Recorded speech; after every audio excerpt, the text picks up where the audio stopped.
ವಿನಯ್ ಗೌಡ ಅವರು ಮಾತಾಡ್ತಿದ್ದಾರೆ, ಗಿಲ್ಲಿನ ಸಪೋರ್ಟ್ ಮಾಡಕ್ಕೆ ಇಡೀ ಕರ್ನಾಟಕ ಜನತೆ ಏನಕ್ಕೆ ನಿಂತ್ಕೊಂಡಿದೆ ಅಂತಂದ್ರೆ ಎಲ್ಲರಿಗೆ ಕೊಲಾಬ್ರೇಷನ್ ಮಾಡಿದ್ದಾರೆ, ದುಡ್ಡನ್ನ ಪೇ ಮಾಡಿದ್ದಾರೆ. ಸರ್, ಗಿಲ್ಲಿ ನಟ ಅಷ್ಟೊಂದು ಇಡೀ ಕರ್ನಾಟಕದ ಯೂಟ್ಯೂಬರ್ ಇನ್ಫ್ಲುಯೆನ್ಸರ್ ಅವರಿಗೆ, ಇನ್ಸ್ಟಾಗ್ರಾಮ್ ಅಲ್ಲಿ ಕಂಟೆಂಟ್ ಕ್ರಿಯೇಷನ್ ಅವರಿಗೆ ದುಡ್ಡನ್ನ ಪೇ ಮಾಡೋನಾಗಿದ್ರೆ ಅಷ್ಟು ಜನಗಳು ಅವನಿಗೆ ಸಪೋರ್ಟ್ ಮಾಡ್ತಾ ಇರ್ಲಿಲ್ಲ. ಅಷ್ಟೊಂದು ದುಡ್ಡು ಇರುವಂತ ವ್ಯಕ್ತಿನೂ ಅಲ್ಲ. ಅವ್ನು ಹೇಳ್ತಾನೆ ಮುಖದಲ್ಲಿ ಬಡವ ಆಗಿರ್ಬೋದು, ಬಟ್ ಮನಸ್ಸಲ್ಲಿ ತುಂಬಾ ಒಳ್ಳೆ ಶ್ರೀಮಂತ ಅಂತ. ಆ ಮಾತಿನ ಮೇಲೆ ಅರ್ಥ ಮಾಡ್ಕೋಬೇಕು ಅಂತ ಅಂತೀನಿ ವಿನಯ್ ಗೌಡ ಅವರೇ. ಯಾವುದೇ ಕಾರಣಕ್ಕೂ ನಮಗೆ ಗಿಲ್ಲಿಂದ ನಾನು ಇಲ್ಲಿವರೆಗೂ ಕನೆಕ್ಟ್ ಕೂಡ ಆಗಿಲ್ಲ, ಗಿಲ್ಲಿ ಟೀಮ್ ಅವ್ರಿಗೂ ನಮಗೆ ಕನೆಕ್ಟ್ ಆಗಿಲ್ಲ. ಆದ್ರೂ ನಮ್ಮ ಸತತ ಪ್ರಯತ್ನ ಗಿಲ್ಲಿ ನಟನಿಗೆ ಮಾತ್ರ ಮಾಡ್ತಾ ಇದೆ, ಗಿಲ್ಲಿ ಗೆಲ್ಬೇಕು ಅಂತ. ತುಂಬಾ ಚಾಲೆಂಜ್ ಆಗಿದೆ ಗಿಲ್ಲಿ ನಟನ ಗೆಲ್ಲಿಸ್ಬೇಕು ಅಂತ. ಎಷ್ಟೇ ಆಗ್ಲಿ ಸರ್, ಆದ್ರೂ ಬಡವರ ಮಕ್ಕಳನ್ನ ಬೆಳೆಬಾರ್ದು ಅನ್ನೋ ಲೆವೆಲ್ಗೆ ಮಾತಾಡ್ತಾರೆ ಇವು ಸೆಲೆಬ್ರಿಟಿಗಳು.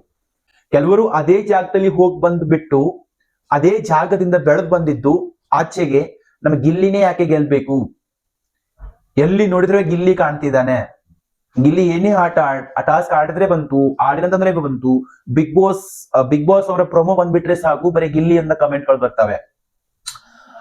ಇದು ಮಾತಾಡ್ತಾ ಇರುವಂತ ಹೊರಗಡೆ ಸೋಷಿಯಲ್ ಮೀಡಿಯಾದಲ್ಲಿ, ನ್ಯೂಸ್ ಗಳಲ್ಲಿ ವಿನಯ್ ಗೌಡ ಅವರು. ಸೊ ಇವಾಗ ನಮ್ಮ ಈಚೆ ಕಡೆ ಉತ್ತರ ಕರ್ನಾಟಕ ಕಡೆ ಬಂದ್ರೆ ನಮ್ದು ಕಂಟೆಸ್ಟೆಂಟ್ ಇದ್ದಾರೆ ಮಾಳು ಅಣ್ಣವರು. ನಾವ್ಯಾಕೆ ಮಾಳು ಅಣ್ಣವ್ರು ಏನು ಆಡ್ತಾ ಇಲ್ಲ ಅಂತ ನಾವ್ ಹೇಳಲ್ಲ, ಬಟ್ ನಾವು ಗೆಲ್ಲಿಸ್ಬೇಕಾಗಿರೋದು, ನಮಗ್ ಇಚ್ಛೆ ಬಂದಿರೋದು ಯಾಜಿ ಗಿಲ್ಲಿ ನಟನ ಬೆಳೆಸ್ಬೇಕು ಅಂತ. ಅಷ್ಟೊಂದು ಬ್ಯಾಕ್ ಗ್ರೌಂಡ್ ಇಲ್ಲದೆ ಬಂದಿರುವಂತ ವ್ಯಕ್ತಿ ವಿನಯ್ ಗೌಡ ಅವರೇ. ಸೊ ವಿನಯ್ ಗೌಡ ಅವರೇ, ನೀವು ಏನು ಮರೆತ್ ಬಿಟ್ಟು ಮಾತಾಡ್ತಿದ್ರ ಗೊತ್ತಿಲ್ಲ ಪಾಪ.